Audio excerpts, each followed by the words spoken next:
First time kong makakita ng motorsiklo or first time kong makakita ng e-bike or ng scooter na yung tipong walang muffler, walang engine displacement, and wala din siyang start and stop system. My dear friends, this is the CF Moto Zeho AE8 and we are here in Wheeltech, Davao City. Let's go! Totoo lang my dear friends, wala akong makitang competition nito dito sa Pinas kasi nga all electric siya, isipin mo. So in terms of performance, first time nating magbanggit ng kanyang specification na hindi CC yung mababanggit mo. This motorcycle has an engine of IPM Electric 17 CP. Yan yung nakaspecified sa kanyang papel. Ang kanyang battery, 69 volts peak power ng 14 horses or 12.5 kilowatts. Ang kanyang range can reach up to 150 to 170 kilometers depends on your riding with a charging time of only more than 4 hours. Charging port is here. Dito ka mag-charge my dear friends. And normal charging port lang talaga siya, yung tipo masasaksak mo sa bahay. Ayun, may hook din pala siya dito. Additional seat. And glove box, hindi natin mabuksan kasi hindi activated. So hindi pa to activated my dear friends. Once it's activated, bibisitahin natin ulit si Wheeltech of Davao City. May card key ka, dito mo itatapat. And ito yung mga modes niya, easy to adjust my dear friends. Yun yung nagustuhan ko sa kanya. The buttons right here, ayun, easy to identify. And isa sa masasabi mo app niya na game comparing to other scooters, siya palang ata yung tipong maliit na scooter na may cruise control. And isa sa tech na ma-mention mo dito sa e-bike na to, meron siyang multiple riding modes. Meron siyang sport for acceleration, meron din siyang road for smoothness of riding, and meron siyang eco na kayang umabot ng more than 100 kilometers na range. And meron din siyang controls na easy to set my dear friends, adjust, set, and modes up and down. And ayan po yung pinakalamang niya. Saan ka makakita ng ganito kalaking scooter or e-bike na may cruise control? Let me know in the comment section below. Under seat, dito po tayo pipindot. Ako yung control niya. Yung tipong hindi mo kailangan lakasan yung pagpindot. Para talaga siyang controller ng PS kumbaga. Kasi yun na everything. Hazard, natin din siyang hazard light. Cycle 6. Ito po tayo. Not more than 140 kilo. Siguro nasa 120 kilo. Kasi nga, may kabigatan din siya. We have 2 batteries inside, so pero di mo na kailangan pagkasulinahan. 5'5" pasado. Sa tingin ko, if you're 5'2", pasado pa rin. Ito siya, yung ilaw niya or DRL niya, maganda din yung datingan. Dito po tayo kapag naka-normal po. And nahanap po yung kanyang turn signal.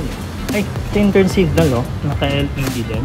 High beam daw on this part, sabi ni Sir Man. Kaya nung ganda talaga ng datingan niya. And yung harapan niya, agresibo. And masasabi mong hindi siya maliit. Masasabi mo rin hindi siya malaki na scooter. And in between, kumbaga, design-wise, panalo. And para sa akin, futuristic yung kanyang datingan. Simplistic and futuristic. Kasi wala kang masyadong makikita nakadikit. And yung color contrast niya rin, lagyan ng neon na color with a white sticker. Nagustuhan ko tong ganitong style niya. Parang may fairing siya na medyo separated dito sa kanyang as. So, ganda talaga tingnan. Tapakan, may gulay board, and pwede din pang cruising din yung footboard mo kumbaga. Hindi rin nila pinagdamot yung design if you're going to check. Although wala siyang butas dito, ayun, lagyan talaga ng disenyo pagkaganda-ganda. Para sa akin, panalo yun. Yung kanyang pillion peg, easy. Ayan, no? Low-key siya and maganda yung dating mo. Sa makukomment ko sa kanya when it comes to the design of the rear is yung kanyang styling na yung tipong parang Batmobile yung dating. Sa akin lang naman, it's just an impression. This is not a grab bar by the way. This is still your grab bar. You may remove it. No exhaust at all my dear friends. And isa sa nagustuhan ko sa kanyang parting niya talaga is yung kanyang rear taillight, magandang datingan. All LED po tayo, hindi pinagdamot. Naka-belt driven din siya. Makikita nyo, swing arm, beautifully done as well. And sa tingin ko, may plate number to kasi kung titignan nyo, ayan po, may plate holder siya. Kung masasabi mong hindi maganda ang scooter, kung hindi rin maganda ang seat, ito po, sobrang ganda para sa akin. And may dating talaga siya. Branding sa likod, branding on this part as well. So embedded siya, hindi siya tinanghi.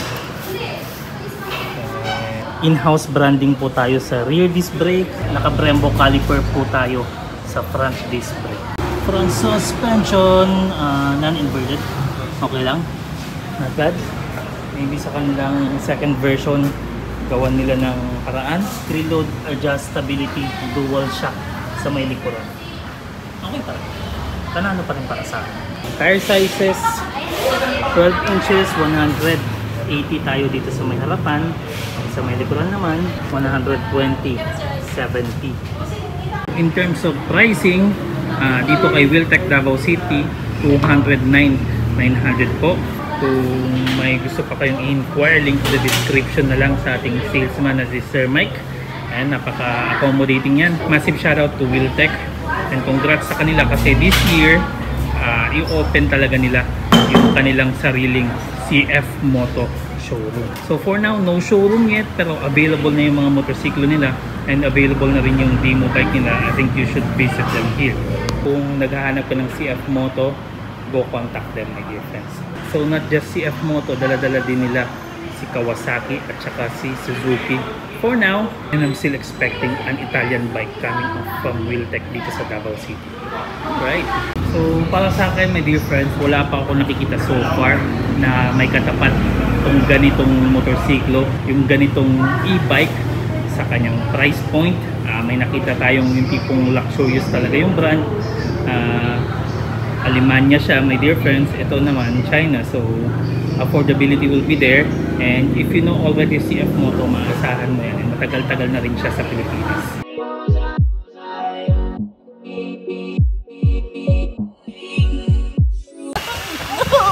Bully good ba? Hindi mo say kung hold your breath! Hold your breath! One! Hold your breath on top!